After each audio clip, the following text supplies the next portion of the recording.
She married the love of her life. 8 weeks later he vanished. 45 years later she just found out why.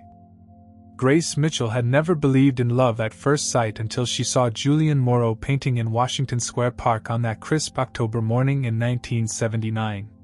His dark hair fell across his forehead as he worked, completely absorbed in capturing the golden light filtering through the autumn leaves.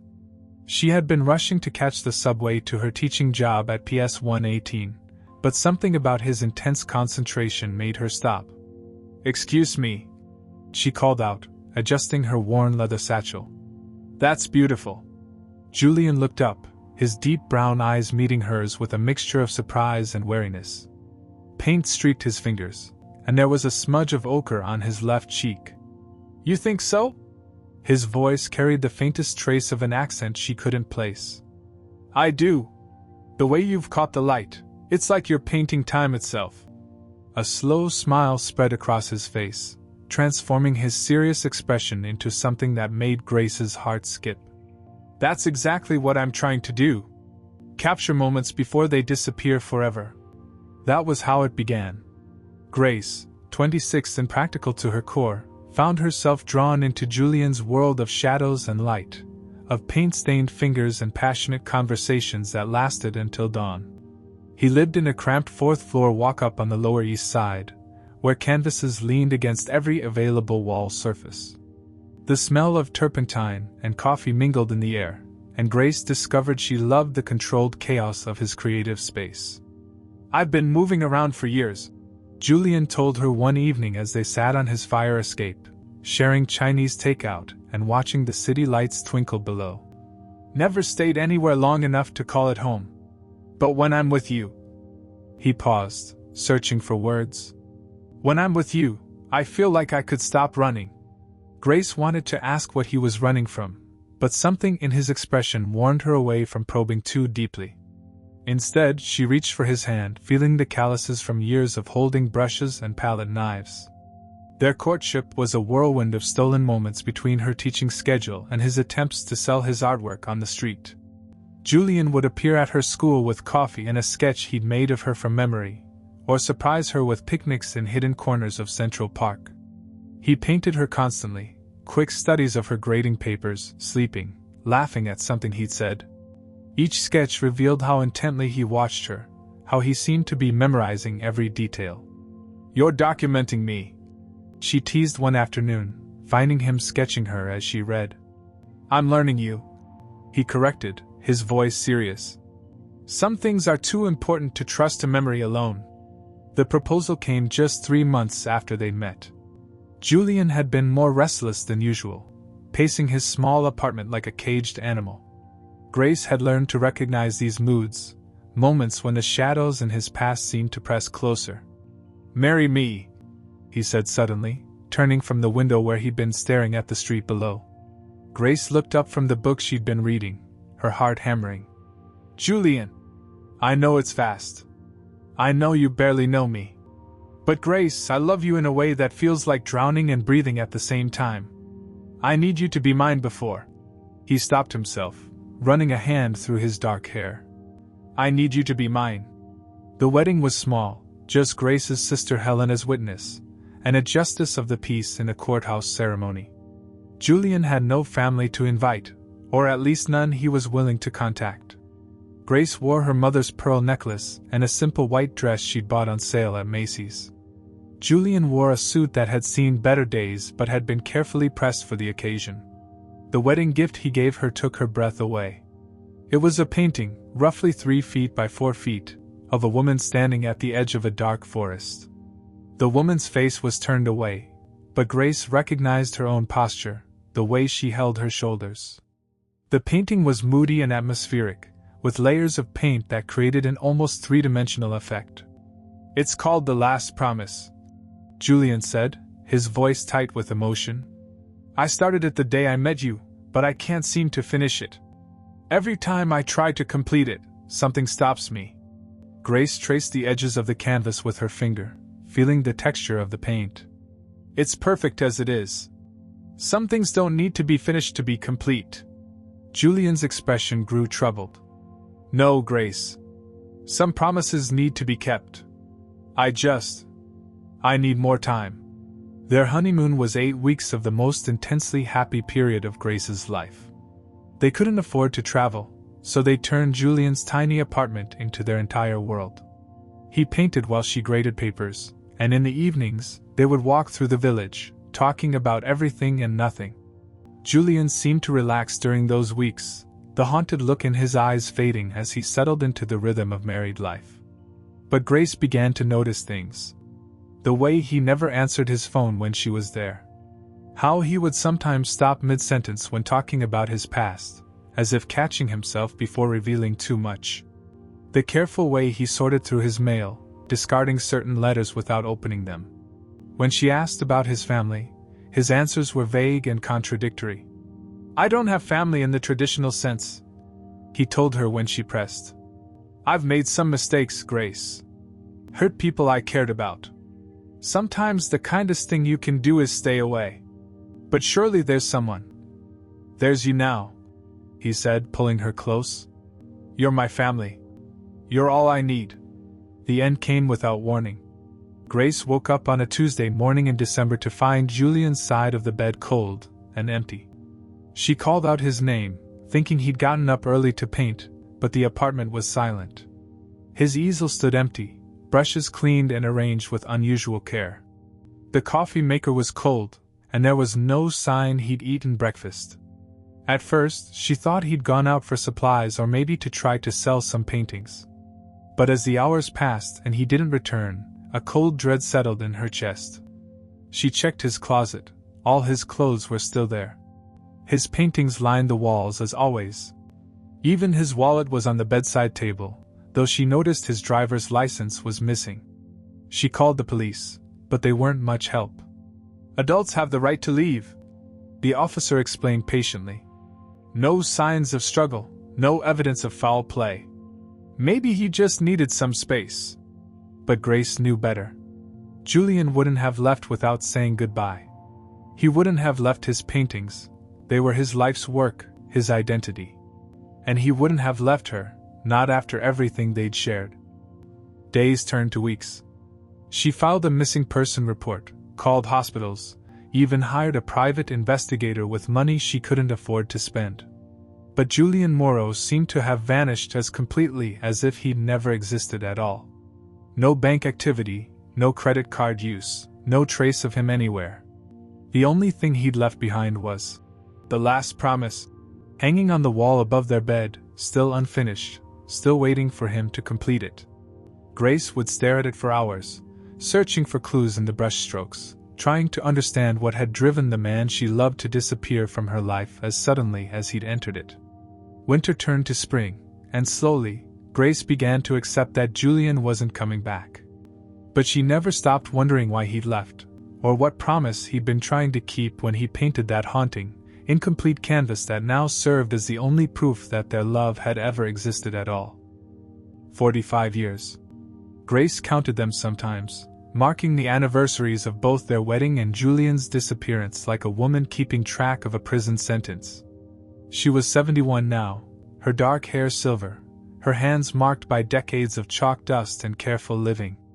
But the last promise remained exactly where Julian had hung it, above what had once been their bed, now her bed, in the small studio apartment she'd kept all these years. After Julian vanished, Grace had thrown herself into teaching with the fierce dedication of someone who needed purpose to survive. She became the kind of educator students remembered decades later, the one who saw potential in the troublemakers, who stayed after school to help struggling readers, who somehow made Shakespeare accessible to kids from the projects. She earned her master's degree, then moved up to high school, where she eventually became head of the English department at Washington Heights Academy. But it was during her summer breaks that Grace's other life emerged. She'd started small, volunteering at local galleries, learning about art authentication and curation. Something about being around paintings made her feel closer to Julian, as if she might turn a corner and find him there, palette in hand, ready to explain where he'd been all these years. "You have a good eye."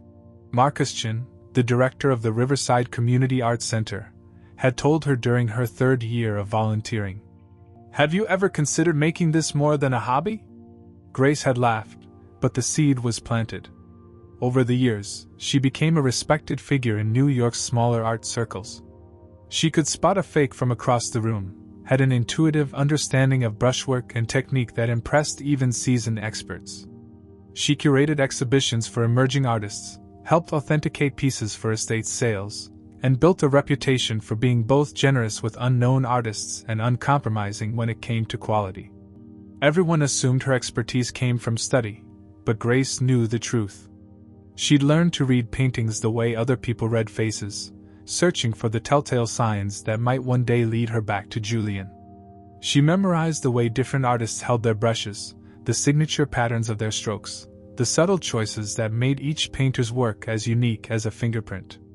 In her private moments, and there were many, Grace would stand before The Last Promise and study it like a scholar examining ancient text.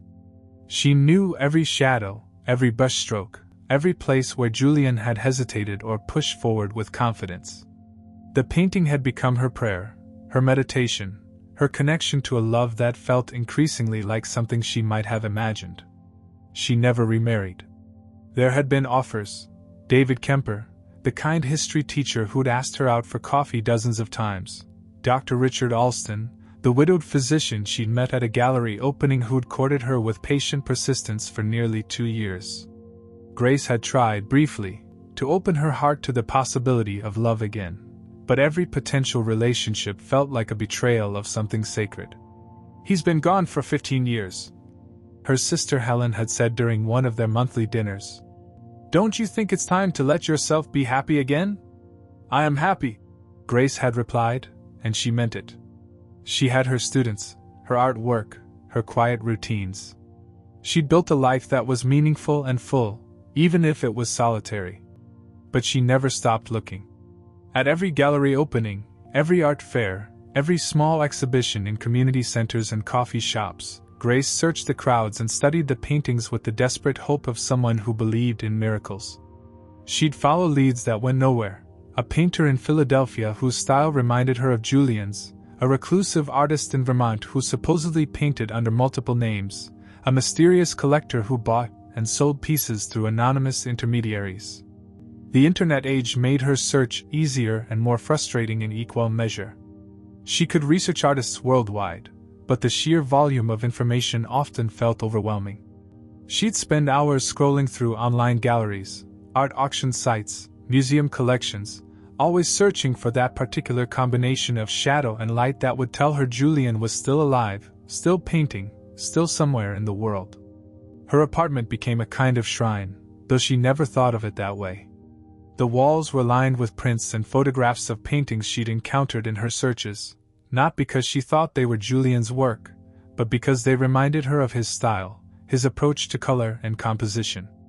Visitors often commented on her excellent collection, never knowing they were looking at the breadcrumb trail of a decades-long investigation.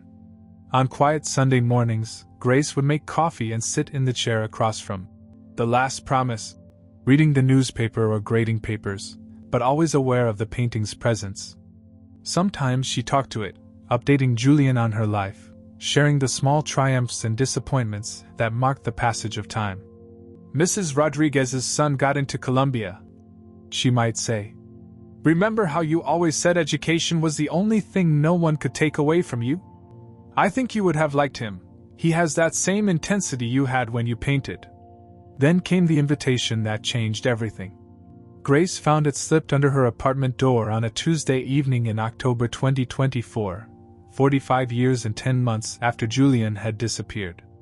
The envelope was cream-colored, expensive, with her name written in elegant script across the front. Inside was an invitation to the opening of a new exhibition at the Metropolitan Museum of Art's Contemporary Wing. The Forgotten Eye, the hidden works of Armand Leclerc. The name meant nothing to her. She'd never heard of Armand Leclerc, despite her decades of involvement in the art world. But something about the phrase, hidden works, intrigued her. Over the years, she'd learned that the art world was full of mysteries, lost paintings that surfaced in estate sales, forgotten artists whose work was discovered in attics and storage units, mysterious collectors who operated in the shadows. Grace decided to attend. After all, she was always interested in seeing work that had been hidden from the world. She had no way of knowing that she was about to discover the answer to the question that had haunted her for 45 years, or that the mysterious Armand Leclerc was about to change everything she thought she knew about love, loss, and the promises we keep in the shadows. The Metropolitan Museum's contemporary wing buzzed with the polite murmur of opening night conversations, art critics in expensive glasses, collectors with careful smiles, and the kind of well-dressed crowd that attended these events more for the social networking than the artwork itself. Grace felt slightly out of place in her modest black dress and comfortable shoes, but she'd learned long ago that confidence could carry you through any room. She accepted a glass of wine from a passing server and began her usual ritual of studying the crowd before examining the art. You could learn a lot about an exhibition from watching how people moved through the space, which pieces drew them in, and which they passed by without a second glance. The Armand Leclerc collection was impressive, maybe 30 pieces spanning what appeared to be several decades of work. The wall placards indicated that Leclerc had been a French-American artist whose work had only recently been authenticated and brought to public attention. Grace moved slowly through the room, admiring the technical skill evident in each piece. Leclerc had favored oil paints and seemed drawn to moody, atmospheric scenes that reminded her of. She stopped breathing. There, in the center of the far wall, hung The Last Promise. Not a painting like it, not something reminiscent of it, but the actual canvas that had hung above her bed for 45 years. The same dark forest, the same mysterious woman at its edge, the same haunting sense of something left incomplete. Except now it was finished. The woman's face was turned toward the viewer, and Grace found herself staring at her own features, painted with the kind of intimate knowledge that only comes from years of love and observation. The placard beneath read, "The Last Promise, 1983, Armand Leclerc, oil on canvas." Grace's wine glass slipped from her numb fingers, shattering on the polished floor. Several people turned to look, but she barely noticed. Her heart hammered against her ribs as she approached the painting, her eyes searching for any detail that might tell her she was wrong, that this was some impossible coincidence. But there, in the bottom right corner, was Julien's signature style of mixing the date into the background shadows. And when she moved closer, pretending to admire the brushwork while a security guard cleaned up the broken glass behind her, she could see the layers of paint that she knew so well, the original work Julien had created in 1979, painted over and completed years later. Magnificent piece, isn't it? Grace turned to find a tall, thin man in an expensive suit standing beside her.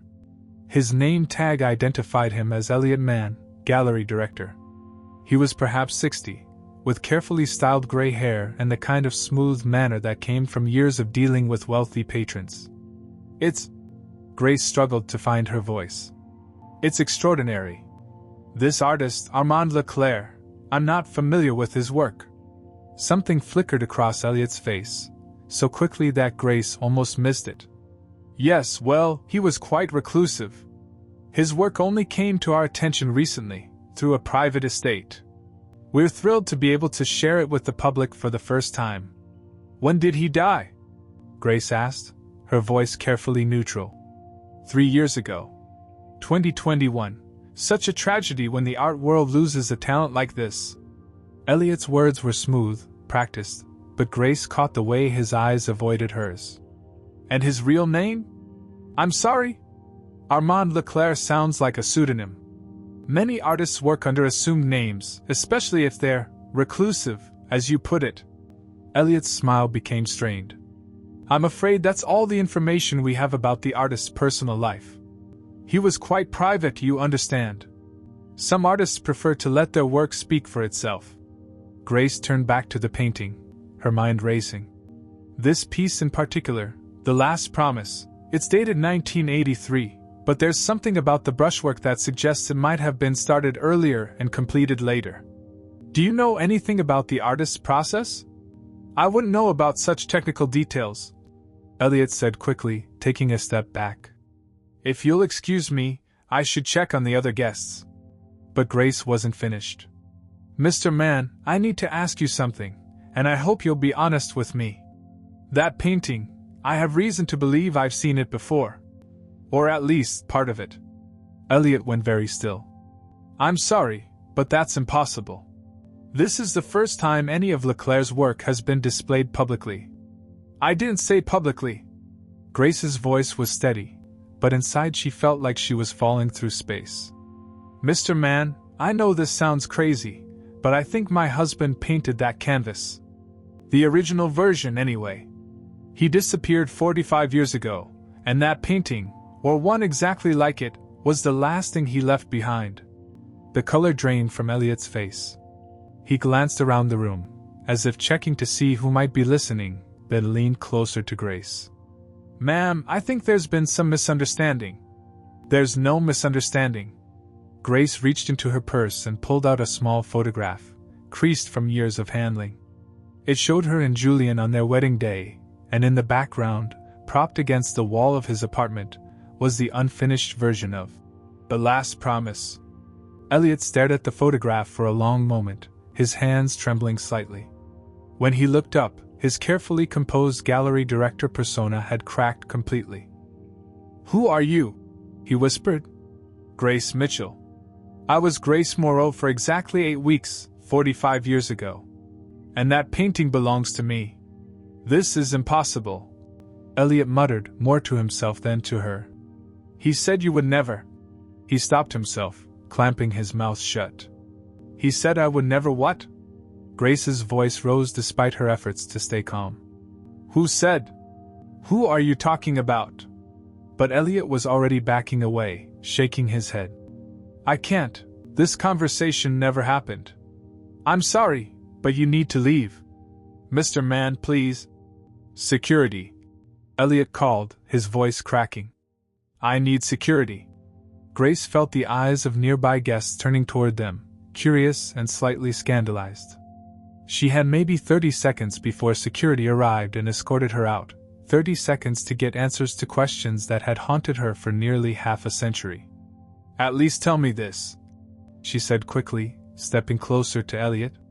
The estate where these paintings came from, whose was it? Please. I've been searching for 45 years. I just need to know if he's alive. Elliot's face crumpled with what looked like genuine anguish. He's not, he whispered. I'm sorry. He died 3 years ago. But the paintings, they came with instructions. Very specific instructions about what to do if anyone ever came asking about them. If anyone ever came asking about you. What kind of instructions? But 2 security guards had reached them, and Elliot was already turning away, his composed mask sliding back into place. I'm sorry, he said over his shoulder as the guards flanked Grace. I truly am. As they escorted her toward the exit, Grace managed one last look at The Last Promise. The woman in the painting, her younger self, seemed to be looking directly at her with an expression of infinite sadness and hope. And for the first time in 45 years, Grace knew with absolute certainty that Julian Moreau was finished. But she also knew, with equal certainty, that he had never stopped loving her. The question now was finding out what had happened to him, and why a gallery director was so terrified to tell her the truth.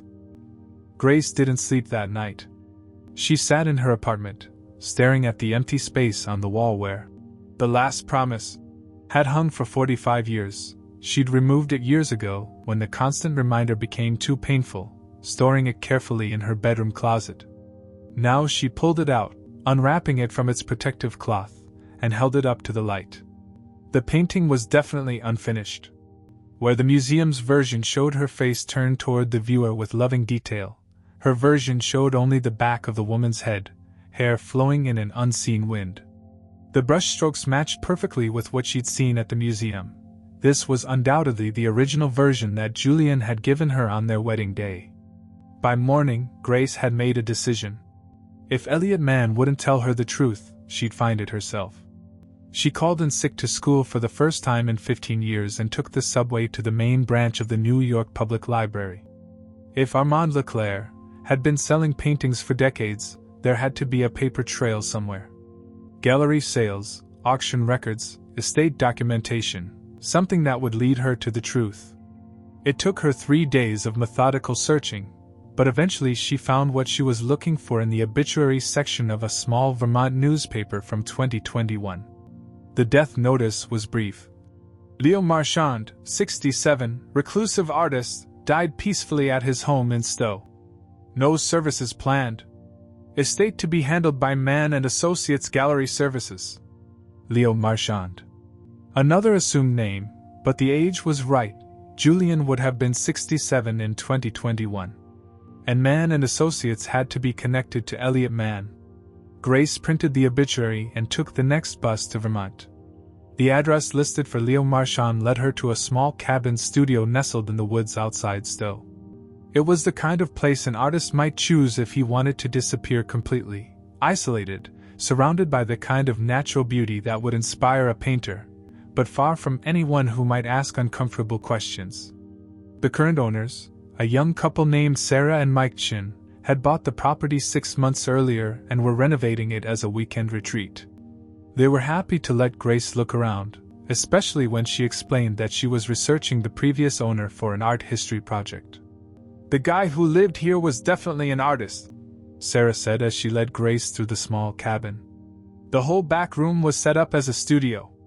We've kept most of his equipment, easels, brushes, that sort of thing.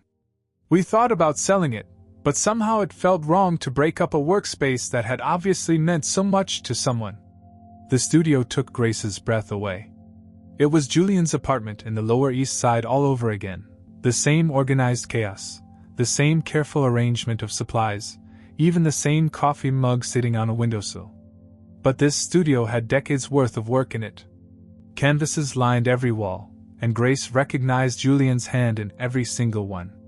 They weren't signed Armand Leclerc or Leo Marchand, they weren't signed at all. These were his private works, the paintings he'd created for himself over 45 years of exile. And many of them were of her. Grace as he remembered her at 26, laughing in Washington Square Park. Grace reading by lamplight. Grace sleeping, her hair spread across a pillow. Grace walking away from the viewer, as if she were always just out of reach. There were dozens of them, painted from memory with the kind of obsessive detail that spoke of a man who had never stopped loving, never stopped hoping, never stopped remembering. "There's a desk in the corner that's locked," Mike said. "We haven't been able to get into it. The key must have been lost when the estate was settled." Grace approached the old wooden desk, her heart pounding. "Do you mind if I try something?" She pulled a hairpin from her hair, a skill she'd learned from her students, who were always locking themselves out of their lockers. The lock was old and simple, and after a few minutes of patient work, it clicked open. Inside was a collection that made Grace's knees weak. Dozens of letters, all addressed to her in Julian's careful handwriting, but none of them mailed. They were organized by year, dating from 1980 all the way through 2020, 40 years of letters he'd written but never sent. Grace pulled out the first one with trembling hands. "My dearest Grace, it's been 3 months since I left, and I know you must hate me. I pray that you hate me, because it will make it easier for you to move on with your life. But I need you to know that leaving you was the hardest thing I've ever done, and I did it only because staying would have put you in danger. Mrs. Mitchell?" Sarah's voice seemed to come from very far away. "Are you all right? You look like you've seen a ghost." Grace looked up, tears streaming down her face. "I think I have," she whispered. She spent the rest of the afternoon reading letter after letter, each one revealing more of the truth Julian had never been able to tell her. The art smuggling ring that had discovered his talent and threatened to finish her if he didn't cooperate. His decision to fake his own death and disappear rather than drag her into their world. His years of hiding, moving from identity to identity, always staying one step ahead of people who would hurt him, and her, if they found him. The final letter, dated just weeks before his death, was the hardest to read. "My darling Grace, I'm sick now, and I know I don't have much time left. I've arranged for my paintings to be donated to museums after I die, not these private ones, but the work I did as Armand Leclerc. If you ever see them, if you ever come looking, I've left instructions about what should happen next. There's something I need you to have, something I painted for you in case I never got the chance to see you again. Look for the one called The Painted Bride. It will explain everything I never had the courage to say in person. Grace's hands shook as she set down the letter. The Painted Bride.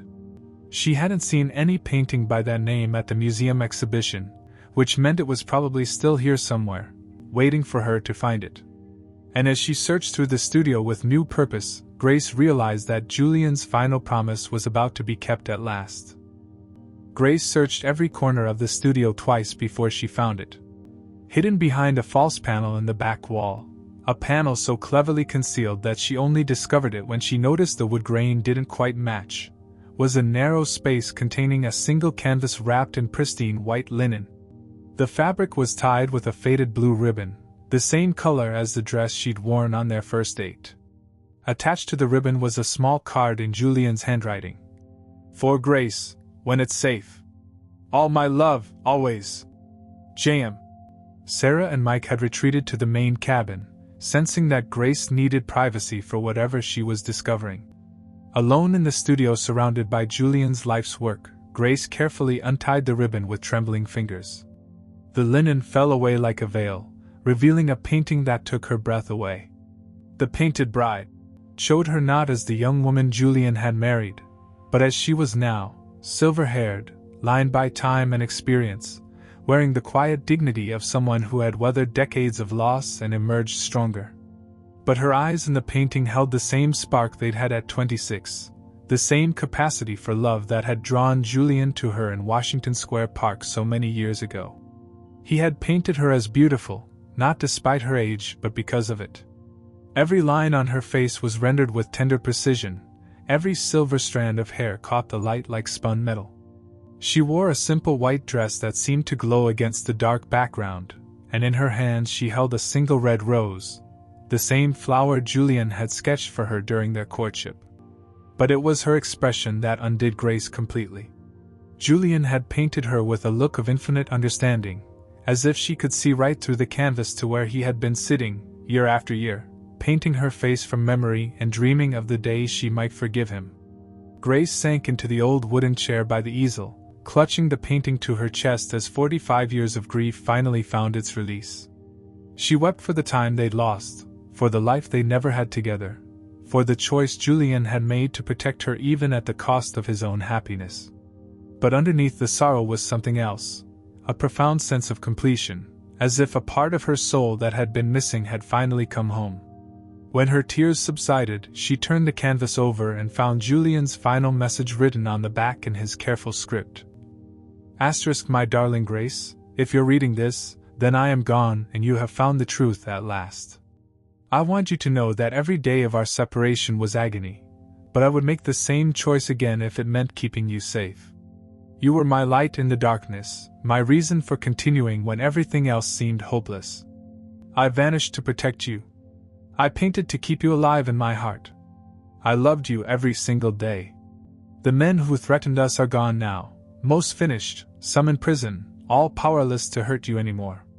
I waited too long to tell you this, my coward's heart afraid that you had moved on, afraid that my return would only bring you more pain. But I want you to know that you were free to live your life openly for the last 10 years. I simply didn't have the courage to shatter the peace you had built. I know I have no right to ask your forgiveness. I know that my decision to disappear without explanation was selfish, even if my reasons were noble. But I hope that someday you can understand that everything I did, every lie I told, every painting I signed with another name, every lonely night in this cabin, was an act of love. You were my first thought every morning and my last prayer every night. In my dreams, we grew old together, and I painted you in every season of your life. The Painted Bride is how I imagined you would look if we had been blessed with those years together. I hope I got it right. Live fully, my darling. Love again if you can. Be happy. That is all I ever wanted for you. Forever yours, Julian *. Grace read the message 3 times, each reading revealing new layers of love and loss. Julian had lived for 45 years with the knowledge that he'd saved her life but destroyed her happiness. He'd carried the weight of her imagined hatred while painting portrait after portrait of her face, keeping their love alive in the only way he could. But what struck her most was the revelation that she'd been safe for the last 10 years. A decade during which Julian could have returned to her but chose not to, believing she was better off without him. The tragedy of it was overwhelming. Two people who loved each other desperately, separated by circumstances and pride and the terrible calculus of protection. As afternoon faded to evening, Grace sat in Julian's studio surrounded by his life's work, holding the painting that represented his deepest truth. She understood now why he'd never finished. The last promise. Because the promise wasn't something he could complete alone. It was a promise that could only be fulfilled when she knew the whole story, when she could see the depth of his sacrifice and the endurance of his love. Outside, she could hear Sarah and Mike preparing dinner, their voices a gentle reminder that life continued, that there was still a world beyond this studio and its revelations. But Grace wasn't ready to leave yet. She had 45 years of separation to absorb, 40 years of letters to read completely, and a lifetime of questions that had finally found their answers. Most importantly, she had a decision to make about what to do with Julian's legacy, and how to honor a love that had endured decades of silence and separation. 6 months later, Grace stood before a packed auditorium at the Metropolitan Museum of Art, looking out at an audience that included art critics, collectors, students, and ordinary people who had been drawn to a story that transcended the boundaries between art and life. Behind her, projected on a large screen, was The Painted Bride, Julian's final gift to her and his masterpiece. The exhibition, Julian Moreau, The Last Promise, had become one of the most talked about shows in the museum's history. Working with a team of art historians and legal experts, Grace had fought to have all of Julian's work properly attributed to his real name. The process had been complicated. Elliot Mann had initially resisted, concerned about the legal implications of having sold paintings under false provenance for decades. But when Grace threatened to go public with the story of art world deception, he'd finally cooperated. It turned out that Julian hadn't been the only artist forced into hiding by the smuggling ring. Mann and Associates had been helping artists in similar situations for years, creating new identities for those who needed to disappear while ensuring their work could still reach the public. What had started as a noble effort to protect artists had evolved into a gray market that confused ownership and attribution. "Ladies and gentlemen," Grace began, her voice steady despite the emotion she felt. 46 years ago, I married a man named Julian Moreau. 8 weeks later, he vanished from my life without explanation, leaving behind only an unfinished painting and 1,000 unanswered questions. She paused, looking at the faces in the audience. In the front row sat Sarah and Mike Chin, who had driven down from Vermont to attend. Near the back, she spotted several of her former students, now adults with children of their own, who had come to support their beloved teacher. And scattered throughout were strangers who had been moved by the story that had emerged alongside the paintings. For 45 years, I believed that Julian had abandoned me. I built a life around that assumption, a good life, a meaningful life, but one that carried the weight of unanswered questions. Only recently did I discover the truth, that Julian disappeared not because he stopped loving me, but because he loved me too much to let me share the danger that threatened him. Grace gestured to the paintings displayed around the gallery, not just the public works Julian had created as Armand Leclerc, but also selections from his private collection, the portraits of her that he'd painted from memory year after year. These paintings tell a story of love that endured in silence, of promises kept in shadow, of an artist who chose exile over endangering the person he treasured most. Julian painted me for 4 decades, not from life but from memory, holding on to our brief marriage like a sacred flame that illuminated everything he created afterward. She moved closer to the projected image of The Painted Bride, her voice growing stronger. This final painting shows me not as I was when Julian knew me, but as I became during our separation. He painted the woman I grew into, marked by time and loss, but not broken by them. In his imagination, I had lived a full life worthy of celebration. He saw beauty in my aging, Dignity in my survival, grace in my solitude. Grace's voice caught slightly, but she continued. When I look at this painting, I don't see the tragedy of what we lost. I see the miracle of what endured. Julian never stopped believing in my capacity for happiness, never stopped hoping that I would find peace, never stopped loving me even when he thought I might hate him for leaving. The audience was completely silent, absorbed in her words. Art has the power to preserve what life cannot sustain. Through his paintings, Julian kept our love alive across 5 decades of separation. His work reminds us that love doesn't always look the way we expect it to. Sometimes it manifests as sacrifice, as protection, as the decision to let go rather than hold on. Grace looked directly at the painted bride, projected behind her, speaking now as much to Julian as to the audience. I forgive you, she said simply. I understand. And I want you to know that your love was never wasted. It sustained me even when I didn't know it was there. Every painting you created in my memory was an act of faith, faith that love could survive separation, that art could preserve what time destroys, that promises could be kept even in silence. As she concluded her speech, Grace felt something she hadn't experienced in 46 years, complete peace. The questions that had haunted her were finally answered. The love she had carried like a wound had been revealed as a gift that had shaped everything beautiful in her life. The exhibition would run for 6 months, drawing visitors from around the world who came to see not just masterful paintings, but proof that love could endure any separation. Grace donated The Painted Bride to the museum's permanent collection, along with Julian's final letter, ensuring that their story would outlive them both. Standing in the gallery as visitors moved quietly among Julian's works, Grace no longer felt like a woman who had been abandoned. She felt like a woman who had been cherished from a distance, protected by a love so profound that it had chosen sacrifice over selfishness. She was not the widow of Julian Moreau. She was his eternal bride, painted in memory and held in his heart until his final breath. Some promises, she realized, are kept not by being spoken, but by being lived, every single day, for a lifetime. Grace smiled at the painting one last time, then walked into the crowd of admirers, ready to share Julian's story with anyone who wanted to hear about love that transcends time, distance, and even death itself.